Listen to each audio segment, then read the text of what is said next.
মাহফুজ আলম তার verified Facebook আইডিতে একটি পোস্ট দিয়েছেন।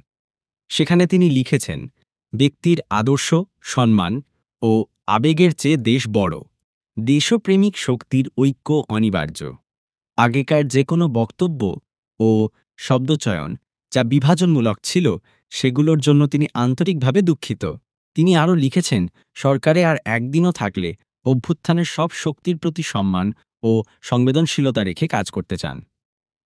পুরাতন বন্দোবস্তের বিভেদকামী স্লোগান ও তকমাবাজি যা বৃহত্তর জনগোষ্ঠীকে হত্যাযোগ্য করে তোলে, সেগুলো পরিহার করলেই আশা করি ভবিষ্যৎ রাষ্ট্র গণতান্ত্রিক ও অন্তর্ভুক্তিমূলক হবে। বাংলাদেশের শত্রুরা ঐক্যবদ্ধ ও আগ্রাসী। সার্বভৌমত্ব ও গণতান্ত্রিক সকল প্রতিষ্ঠান হুমকির মুখে। দেশপ্রেমিক জনগণ যারা জুলাই অভ্যুত্থানে ঐক্যবদ্ধ ছিলেন, তাদের সামনে দীর্ঘ পরীক্ষা। এ পরীক্ষা ঐক্যের এবং ধৈর্যের।